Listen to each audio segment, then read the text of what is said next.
The purpose of this video is to teach you basic mechanisms that make X-ray diffraction, or XRD for short, work, as well as give you good understanding on how to perform this technique by yourself. This presentation is brought to you from Arizona State University in Department of Material Science and Engineering. So, without further ado, let's begin. The story of X-ray diffraction begins in early 1900s and with this gentleman right over here. He thought that if you took X-rays and shot them at a crystal, you would get something like this on a fluorescent screen. And he was right, because this is the very first X-ray diffraction pattern that was generated from Cu SO4 crystal. Now, he got a Nobel Prize for this. But why did he get this Nobel Prize? He confirmed two things. One, that X-rays have wavelengths similar to interatomic distances, as he predicted, and as a lot of scientists thought but could not predict yet, that crystals have periodic structures. Now, if you look at this CuSO4 modern model, you can see that sulfurs, like this, these two sulfurs have these triple symmetries right there. And you can definitely see a triple symmetry happening right over here, and which might correlate to this atom. So, how does XRD actually work? Well, it takes its root in Bragg's scattering law, which states that n lambda, where n is the integer and lambda is the wavelength of the ray that you're firing, is equal to 2d sine theta. There we go. This was very hard. Now, we know these two values because we know what wavelength we're firing this X-ray at, and we know that the angle we're collecting this X-rays at. So like we know what angle we're bearing. Now this can be easily manipulated to solve for this value. And this value represents interatomic spacing between atomic planes. Now let me explain that a little bit more. So you have your sample, which is usually a powder, oriented in different directions, right? Because monodirectional orientation is very difficult to get. And you take X-rays and you fire it at the sample at certain angle, right here. And then they scatter.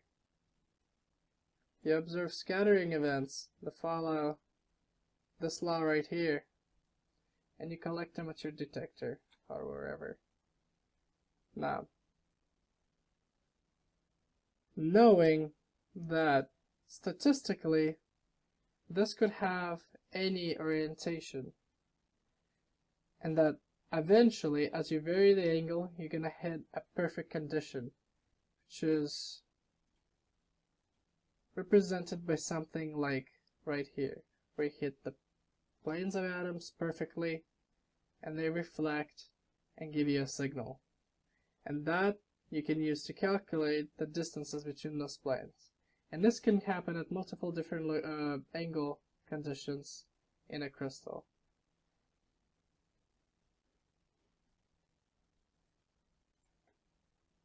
XRD works by producing X-rays out of this part by bombarding copper material with electrons, which produce characteristic X-rays out of this little part right here. These X-rays incident on the sample, which rests right over here, and then scatter and collected by this collector right over here. The collector has different filters that you can change and adjust based on your experiment. The most important filter that you're gonna see in most machines are the nickel filter. because the stage that we load the sample on is made out of nickel, and in order to eliminate the presence of that material, we use a filter. Now that we have basic idea how the machine works, we can move on to operating the actual machine. Here's some goals that you can use this machine to accomplish. So, probably one of the more important parts is to clean the sample stage that you're going to be placing your specimen onto. The contaminants of previous experiment can interfere with your data gathering and will not give you good results. This is generally what a sample stage looks like. We have a little video to show you how this is done.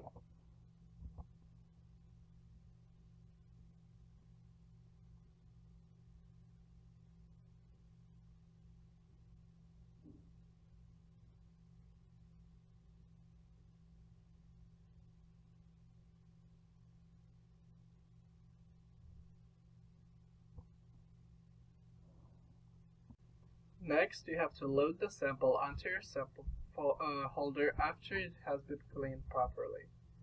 Note a couple of points here. The sample does not necessarily need to cover the entire slide, and make sure that the sample holder does not have any sort of concavities, because those concavities will shift your peaks in one or the other direction. We have a video showing you that.